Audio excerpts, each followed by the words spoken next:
అమ్మా, దండం పెట్టుకొని అమ్మవారిని నీటిలో వదులు.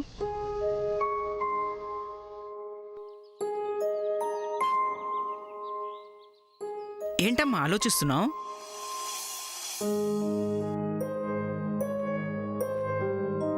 తనకు అమ్మవారిని నిమజ్జనం చేయటం ఇష్టం లేదు పంతులు గారు. ఇంట్లో తనతోనే పెట్టుకోవాలనుకుంటుంది. అవునా? ఏం తల్లి, ఈ 9 రోజులు మన ఇంటి ఆతిథ్యం స్వీకరించి దీవించు అని ఆహ్వానించిన తల్లిని శాశ్వతంగా మన ఇంట్లోనే పెట్టుకుంటే ఈ ప్రపంచం ఏమైపోతుందమ్మా? అమ్మ దయ దొరక్క విలవిలలాడిపోదు? బాధపడకుండా అమ్మవారిని సంతోషంగా సాగనంపు. నీకంతా శుభమే జరుగుతుంది. మీరు చెప్పింది నాకు అర్థమవుతుంది పంతులు గారు. But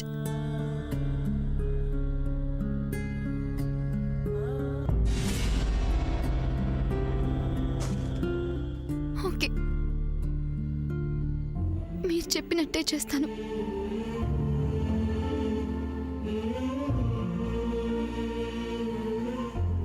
I will miss you, Mom. Miss you.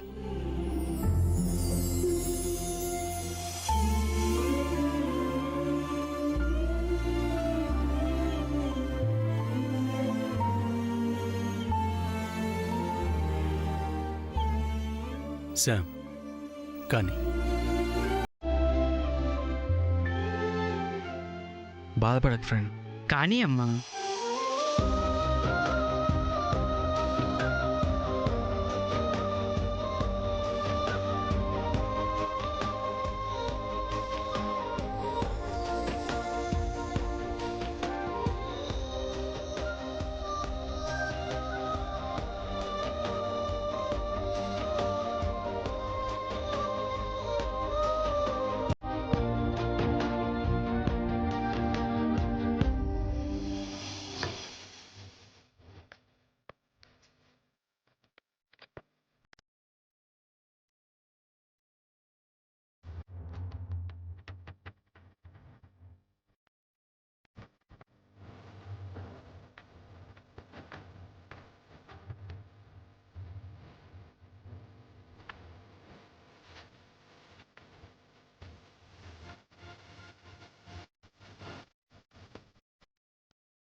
చంద్ర, చంద్ర, చంద్ర, రే చంద్ర, చంద్ర, చంద్ర, చంద్ర, చంద్ర, సూర్య, రే చంద్ర, చంద్ర, రే చంద్ర. చంద్ర.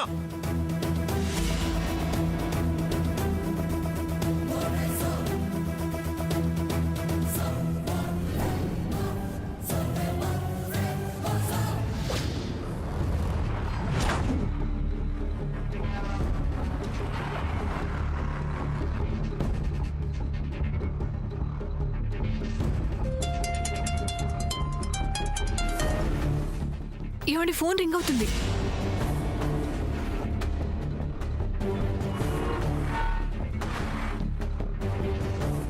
సూర్య, పిన్ని, ఇందాక నుంచి ఫోన్ పనిచేయట్లేదు. ఇప్పుడు ఫోన్ పనిచేస్తున్నా ఎవరూ లిఫ్ట్ చేయట్లేదు. అసలు ఏం చేస్తున్నారు పిన్ని వీళ్ళు? అమ్మవారి నిమజ్జనానికి అని చెప్పి ఎక్కడికి వెళ్ళారు వీళ్ళు? నాకేం తెలుసమ్మా.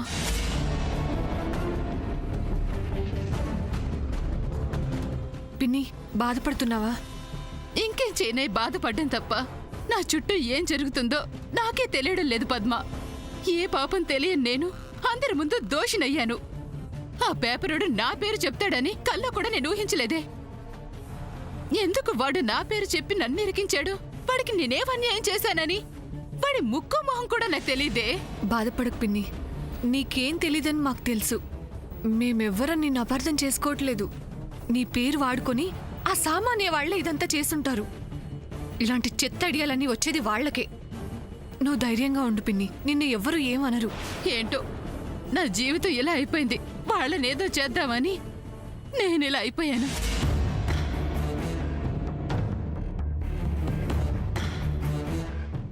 చెల్లి, రేపు ఏకాదశి, మంచి రోజు. ఎల్లుండి ద్వాదశి, అస్సలు బాలేదు. ఆ తర్వాత రోజేమో వద్దొద్దు, ఉదయం వర్జ్యం ఉంది, వద్దొద్దు. మనం కార్యక్రమాలు రేపటి నుంచి మొదలు పెడితే బాగుంటుంది. రేపే మొదలు పెడదాం చెల్లి. మంచి రోజేంటి, కార్యక్రమం ఏంటి? అసలు దేని గురించి మాట్లాడుతున్నావు అక్క? అదేంటి చెల్లి, ఏమీ తెలియనట్టు మాట్లాడుతున్నావు? నువ్వు మాకేమీ చెప్పకుండా అన్నీ నువ్వే అనేసుకొని పేపర్లో వేయించావు కాబట్టే నేనిప్పుడు చెప్తున్నాను. నువ్వనుకున్న తేదీకి సూర్య సామాన్యుల పెళ్లి జరగాలంటే రేపటి నుంచే పెళ్లి పనులు మొదలు పెట్టేయాలి. రేపు ఉదయాన్నే పసుపు దంచితే కాని పెళ్లి సమయానికి మిగతా పనులన్నీ అవ్వవు. అబ్బా అక్క, నీకెలా చెప్పాలో తెలియడం లేదు. ఆ పేపర్ వాడు చెప్పిన దాంట్లో నిజం లేదు. నేను అసలు వాడికి ఫోన్ చేయలేదక్కా. అబ్బా చెల్లి, ఇప్పుడు నేను దాని గురించి ఏమైనా తప్పుగా అనుకుంటే కదా నువ్వు బాధపడటానికి. నీ కారణాలేవో నీకుంటాయి, అవన్నీ నువ్వు మాకు చెప్పాల్సిన అవసరం లేదు కదా. నువ్వు మాకు చెప్పాల్సిందల్లా పెళ్లి పనులు. అలా చెప్పు, ఇలా చేసేస్తాం. నేను చెప్పడానికి నువ్వు చేయడానికి వాళ్ళ పెళ్లి జరగడం నాకు ఇష్టం ఉంటే కదా. నువ్వు ఇలాగే అంటావు చెల్లి, తర్వాత మాకు చెప్పకుండా చెయ్యాల్సినవన్నీ చేసేస్తావు. అక్క, నీకు దండం పెడతాను, పదే పదే ఆ మాట అనకు. పేపర్లో పెళ్లి విషయం వేయమని చెప్పింది నేను కాదు, నన్ను నమ్ము. సరేలే, నమ్మానులే. కానీ పొద్దున్నే 6 గంటలకల్లా లేవండి, పసుపు దంచేద్దాం. అక్క, విసిగించుకో. నేను అసలు తిక్కలో ఉన్నాను. తర్వాత ఏం మాట్లాడతానో నాకే తెలీదు. నాకు దానికి ఏం సంబంధం లేదని చెప్తున్నా వినవా నువ్వు? ఎప్పటిదాకా నీ మాట నీదే గాని ఎదుటోళ్ళ మాట పట్టించుకోవా నువ్వు? నేనేం పట్టించుకోవాలి చెల్లి? అమ్మా, ఇంకా ఆపుతావా నువ్వు? నేనేమన్నానే? అనేవన్నీ నువ్వేనమ్మా. అయినా నాకు తెలియక అడుగుతాను, నీకైన వాళ్ళ మేమా వాళ్ళ? సూర్యకి సామాన్యకి పెళ్ళైతే వాళ్ళు కూడా మనకైన వాళ్లే అవుతారే పిచ్చిదానా. అదే అడుగుతున్నా, వాళ్ళసలు మనకైన వాళ్ళు ఎందుకు అవ్వాలి? సూర్యకి సామాన్యకి పెళ్ళవ్వాలని నువ్వెందుకంత ఆరాటపడుతున్నావు? వాళ్ళిద్దరికి పెళ్లి జరిగేలా చూస్తే ఆ రత్నమాల నీకేమైనా డబ్బిస్తానందా? ఏంటే, ఏం మాట్లాడుతున్నావు? ఊరుకుంటున్నాను కదా అని ఇష్టం వచ్చినట్టు మాట్లాడితే పళ్ళు రోలు కొడతాను, జాగ్రత్త. నేను చూడండి అబ్బా, వాళ్ళు ఇస్తాననగానే ఆశపడటానికి. సరే, మరి దేనికి ఆశపడుతున్నావు? దేనికంటే దేనికి ఆశపడుతున్నావు చెప్పమ్మా, మాకు తెలియాలి కదా. అప్పుడే కదా నిన్ను తప్పుగా అనుకోము. మీరు నన్ను తప్పుగా అనుకుంటే మాత్రం నన్నేం చేస్తారే? మీరు ఏం చేయగలరు? పెళ్ళైన తర్వాత పెద్ద మనిషి అయిపోయాను అనుకుంటున్నావా? ముందు తల్లితో ఎలా మాట్లాడాలో నేర్చుకో. అక్క, అదేదో చిన్న పిల్ల తెలియక మాట్లాడింది. నేను పెద్దదాన్నే కదా, నాకు తెలుసుకోవాలనే ఉంది. అసలు ఏ ఉద్దేశంతో మమ్మల్ని కాదని వాళ్ళ పక్కన చేరావో చెప్పు. చెల్లి, ఇందులో ఉద్దేశాలు గండికోట రహస్యాలు ఏమీ లేవు. సూర్యకి సామాన్యకి పెళ్ళైపోతే మంచి ముహూర్తం చూసి చంద్రకి శామ్కి కూడా పెళ్లి చేద్దాం అనుకుంటున్నాను, అంతే. ఏంటక్క నువ్వు? తప్పే ఉంది? శాము చంద్రకి కూడా వరసే కదా చెల్లి. అక్క, ఇక్కడ వరసల గురించి కాదు మాట్లాడుతుంది. సూర్య శామ్ ఒకరింటే ఒకరు ఇష్టపడుతున్నారు. ఆ విషయం నీకు కూడా తెలుసు కదా. ఇష్టం దేవుందిలే చెల్లి, కాలాన్ని బట్టి మారే ఋతువుల్లాగా ఇష్టాలు కూడా మారిపోతూ ఉంటాయి. అలా అని నువ్వెలా చెప్తావు అక్క? నా మనసులో ఉన్నది ఇది, చెప్పమన్నారు కాబట్టి చెప్పాను. జరిగేది కూడా అదే. అమ్మా, నీకేమైనా పిచ్చి పట్టిందా? చంద్రకి సాముద్రకి పెళ్ళేంటి? ఆ ఊహే చాలా చండాలంగా ఉందమ్మా. వాళ్ళిద్దరికి ఆ ఉద్దేశమే లేదు. వాళ్ళిద్దరూ మంచి ఫ్రెండ్స్, అంతే. ప్రేమకు ముందు మొదలయ్యేది స్నేహమేనే పిచ్చిదానా. ఆ స్నేహమే ప్రేమగా మారి పెళ్లికి దారి తీస్తుంది. వీళ్ళిద్దరి విషయంలో కూడా అదే జరుగుతుంది. అమ్మా, నువ్వు ఇంకొక మాట మాట్లాడమంటే ఊరుకొని చెప్తున్నా. వాళ్ళిద్దరూ ఫ్రెండ్స్, ఎప్పటికీ ఫ్రెండ్సే. వాళ్ళెప్పుడు ప్రేమికులు కాలేరు. పెళ్లి ఆలోచనలు వాళ్ళకి లేవు. పిచ్చి ఆలోచనలన్నీ కట్టిపెట్టి నువ్వు కామ్గా ఉండి చెప్తున్నా. ఏంటే, ఇందాక నుంచి చూస్తున్నాను నిన్ను. అత్తయ్య గారు, నా ముందే నా భార్య మీద చేతుతే నేను ఊరుకోను. అర్థమైంది, బాగా అర్థమైంది. మీరందరూ ఒక్కటే. సరే, మీరు చేసేది మీరు చేయండి, నేను చేసేది నేను చేస్తాను. ఎవరు వచ్చినా రాకపోయినా నేను రత్నమాల గారు కలిసి రేపు ఉదయాన్నే పసుపు దంచి పెళ్లి పనులు మొదలు పెడతాం, పెట్టి తీరుతాం, అంతే.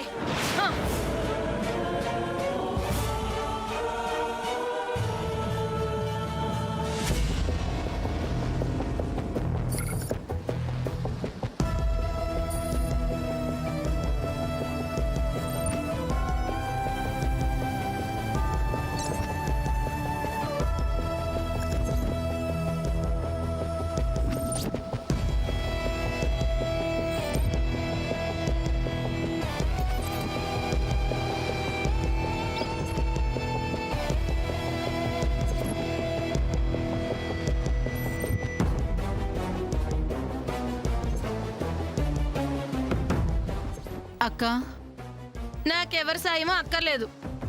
కొండలనైనా పిండి చేయగల చేతులివి. పసుపు దంచడం నాకేమన్నా రాక దంచి పారేస్తాను. అక్క మనలో మనకి మనస్పర్ధలు ఎందుకు చెప్పు? ఏమన్నా ఉంటే మాట్లాడి తీర్చుకుందాం అక్క. ఇంకేం మాట్లాడుకోవటాలు లేవు చెల్లి. మనసులో ఉన్నది నీకు చెప్పేశాను. అది ఎట్టి పరిస్థితుల్లోనూ నెరవేరాల్సిందే. దానికోసం నేను ఏం చేయటాకైనా సరే సిద్ధమే. అక్క నేను నీకేం అన్యాయం చేశానని నాకింత పెద్ద శిక్ష వేస్తున్నావు? బా నువ్వేం మాట్లాడకు చెల్లి, నాకు చాలా పనులున్నాయి. అయ్యో రత్నమాల గారు, ఏమండోయ్ రత్నమాల గారు. అబ్బా అక్క ఇప్పుడు ఆవిడెందుకక్క? అబ్బా విసికించుకి చెల్లి. రత్నమాల గారు బా త్వరగా రండి, బోలెడని పనులున్నాయి. రత్నమాల గారు ఎక్కడున్నారండి? త్వరగా రండి. ఏంటో ఒక్కళ్ళకి పట్టదు, అంతా నాకే కావాలి.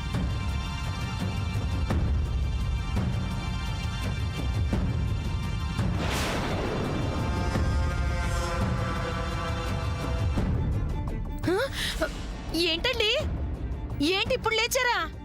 అవ్వా రాత్రే కదా మీకు చెప్పాను పొద్దున్నే పసుపు దంచాలని. ముహూర్తం మళ్ళీ 2 రోజుల దాకా లేదు. ఇప్పుడు పసుపు దంచితేనే కదా పెళ్లి పనులు మొదలు పెట్టగలం. ఇలా చేస్తే ఎలా మీరు? I'm sorry. రాత్రంతా ఒకటే కాల్స్. అందరూ ఫోన్ చేసి విషెస్ చెప్తున్నారు. అటెండ్ చేయకపోతే బాగుండదని అందరితో మాట్లాడాను. పడుకునేసరికి బాగా లేట్ అయిపోయింది. ఒక 5 మినిట్స్ ఉండండి, నేను రెడీ అయ్యి వచ్చేస్తాను. సరే రత్నమాల గారు.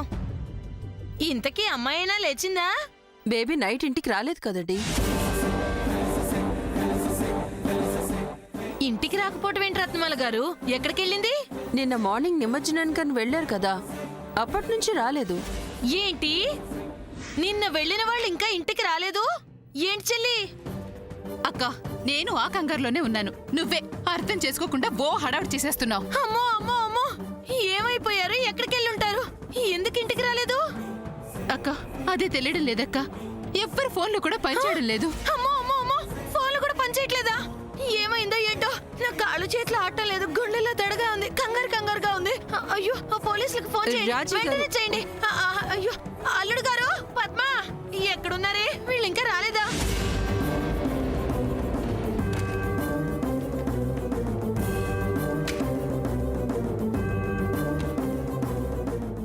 పద్మ పద్మ, అల్లుడు గారు త్వరగా రండి. అయ్యో ఎక్కడున్నారు?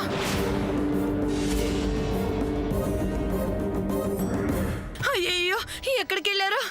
పద్మ? ఏంటి ఇటు నుంచి వస్తున్నారు? పద్మ, చంద్ర వాళ్ళు ఇంక ఇంటికి రాలేదంట కదా? ఈ విషయం నాకు ఇంకా చెప్పలేదేంటి? ఎక్కడ చెప్పనిచ్చావు అమ్మా? నీ గోల్లో నువ్వు పడి మమ్మల్ని అందరినీ దూరం చేసుకుంటున్నావు కదా. అలా అనకే బాబు, వాళ్ళు ఏమైపోయారని కంగారుగా ఉంది. పోలీస్ స్టేషన్కి ఒకసారి ఫోన్ చేసి చెప్పండి. అల్లుడు గారు మీరు కారేసుకెళ్ళి వాళ్ళు ఎక్కడున్నారో వెతకండి. పద్మ, నాన్నకి చిన్నాన్నకి కూడా ఫోన్ చేసి చెప్పు. నాన్నమ్మకు కూడా చెప్పు. అబ్బా గుండు పట్టేస్తుంది, నా కాళ్ళు చేతులు కూడా ఆటలేదు. నిన్న వెళ్ళిన వాళ్ళు ఇంకా రాకపోవటం ఏంట్రా దేవుడా? వెళ్ళింది నిమజ్జనానికే కదా, ఎందుకు రాలేదు? ఏమైనా అయిందో ఏంటో. వాళ్ళు వచ్చే వరకు వాళ్ళు ఎక్కడున్నారో తెలిసే వరకు నేను మనిషిని కాలేనే. హాయ్ బాబోయ్, ఊరే నాన్న చంద్ర. అయ్యో ఎక్కడున్నావురా? ఏమైందిరా? అయ్యో చంద్ర, అయ్యో తొందరగా వెళ్ళి కనుక్కోండి, నా కొడుకు ఏమయ్యాడు.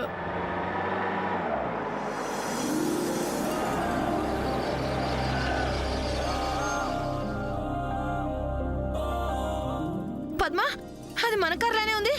అవునమ్మా, మన కారే. వాళ్ళు వచ్చేసినట్టున్నారు. అమ్మయ్య. రత్నమాల గారు మీరు త్వరగా వెళ్ళి స్నానం చేసి వచ్చేయండి. ఏంటండి ఇంకెక్కడే నిలబడ్డారు? మీరు వెళ్ళండి, టైం అయిపోతుంది. పసుపు దంచాలి కదా ఇప్పుడు. మా బేబీని రానివ్వండి. వస్తే ఇక్కడే కూర్చోబెట్టి నలుగు పెట్టేద్దాం, సరేనా? ముందు మీరు వెళ్ళండి. వెళ్ళండి రత్నమాల గారు, వెళ్ళండి, తొందరగా రండి, వెళ్ళండి. అక్క నిన్న వెళ్ళిన వాళ్ళు ఇప్పుడు వస్తున్నారు. అసలు ఏమైందో ఏంటో తెలుసుకోకుండా ఇప్పుడు ఈ హడావుడు ఎందుకు?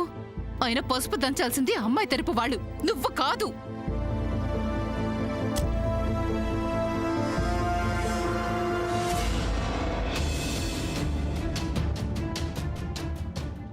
ఇదిగో ఈ పెళ్ళయ్యే వరకు నేను అమ్మాయి తరపునే. ఎన్ని కొండలు బద్దలైనా, ఇల్లు కూలిపోయినా, భూకంపం వచ్చినా సరే పసుపు దంచడం నుంచి నన్ను ఎవ్వరు ఆపలేరు. హా. ఏమైంది సూర్య గారు? అమ్మా నువ్వు కూడా నన్ను ఆపలేవు. హా. నిన్ను ఆపడం కాదమ్మా, ఒకసారి అటు చూడు. చంద్ర, చంద్ర, ఒరే చంద్ర, నానా చంద్ర, ఏమైందిరా? చంద్ర ఒరే నానా, ఏమైందిరా నీకు? ఒరే ఒరే చంద్ర, ఏమైందిరా? పెద్దమ్మా. ఆ, సూర్య పడిపోతున్నాడు ఏంటి వీడు? ఏమైంది సిస్టర్? కంగారేం లేదన్నయ్య. లోపలికి వెళ్ళాక చెప్తాను పద. ఒరే చంద్ర, ఏమైందిరా నీకు? నా బిడ్డకి ఏమైంది? ఆ? చెప్తానని చెప్తున్నాను కదా పెద్దమ్మా, ముందు లోపలికి వెళ్దాం పద. ఆ. ఒరే నాన్న, ఏమైందిరా నీకు? ఒరే చంద్ర, వెళ్ళేటప్పుడు కూడా బానే ఉన్నావు కదరా?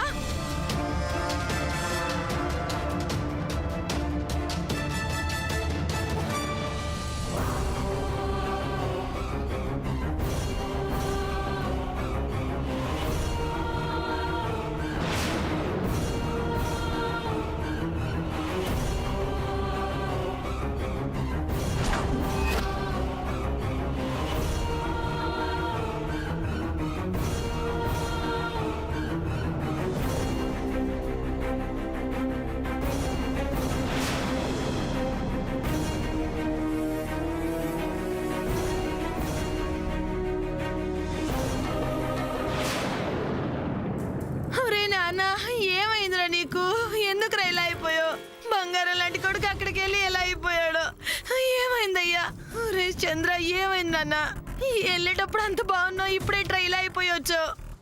ఏంట్రా పడిపోతురా? అయ్యో పట్టుకో పట్టుకో. అయ్యో ఒరే చంద్ర.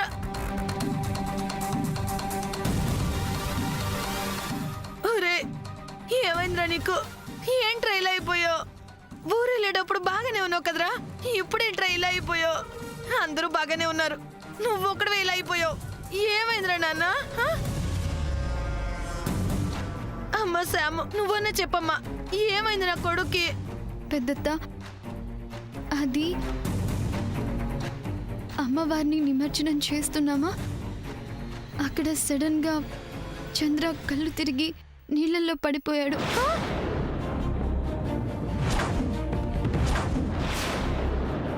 ఏమంటున్నావు అమ్మా శాము? నీళ్ళలో పడిపోవటం ఏంటి? అయ్యో నాన్న, నీళ్ళలో పడిపోయావా? ఉన్నట్టుండి ఏమైందిరా నీకు? నాన్న, నీళ్ళలో పడిపోయావా? పెద్దమ్మా కంగారు పడకు, వాడికి ఏం కాలేదు. ఏదో ఆలోచిస్తూ వస్తున్నాడు, చూసుకోలేదనుకుంటా, జారి నీళ్లలో పడ్డాడు. వెంటనే బయటికి తీశాను, హాస్పిటల్ కూడా తీసుకెళ్లాను. కంగారు పడాల్సిన పని లేదు, 2 రోజులు రెస్ట్ తీసుకుంటే సరిపోతుందని డాక్టర్ గారు చెప్పారు. అవునా? ఇది కూడా డాక్టర్ గారు చెప్పారా? అవును పెద్దమ్మా. అయ్యో, చెంగు చెంగును చిలాకీగా తిరిగేవాడు, ఇలా మంచం మీద నీరసంగా చూడలేకపోతున్నాను రా నిన్ను. బాధపడకు పెద్దమ్మా, 2 రోజుల్లో లేస్తాడు. ఈ 2 రోజులు నీ దగ్గరే ఉండి కంటికి రెప్పలా చూసుకుంటాను. హా. ఉందా ఏడు పాప పెద్దమ్మా, వాడికి ఏం కాలేదని చెప్తున్నాను కదా. ఏంట్రా అలా అంటావు? నా కొడుకురా. చూడు, నువ్వు ఇలా ఏడుస్తూ వాడి పక్కనుంటే వాడికి ఇబ్బందిగా ఉంటుంది. 2 రోజుల్లో కోలుకోవాల్సిన వాడు 2 నెలలైనా కోలుకోడు. కాబట్టి పెద్దమ్మా, వాడికి ఇప్పుడు రెస్ట్ అవసరం. చూడు, తర్వాత వద్దు గాని నువ్వు వెళ్ళు. తప్పదా? అక్క, వాడు కోలుకోవాలి కదా. పదక్క. ఆ, సరే నాన్న, జాగ్రత్త. ఏమైనా కావాలంటే శ్యామ్ని అడుగు. ఆ, నన్ను కూడా అడిగా. ఆ? జాగ్రత్తగా చూసుకో అయ్యా. ఒరే చంద్ర, వెళ్ళు పెద్దమ్మా. వెళ్తున్నానయ్యా.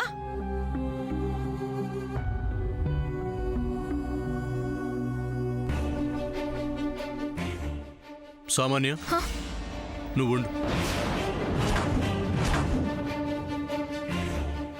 ఏంటి సూర్య? చెప్తాను.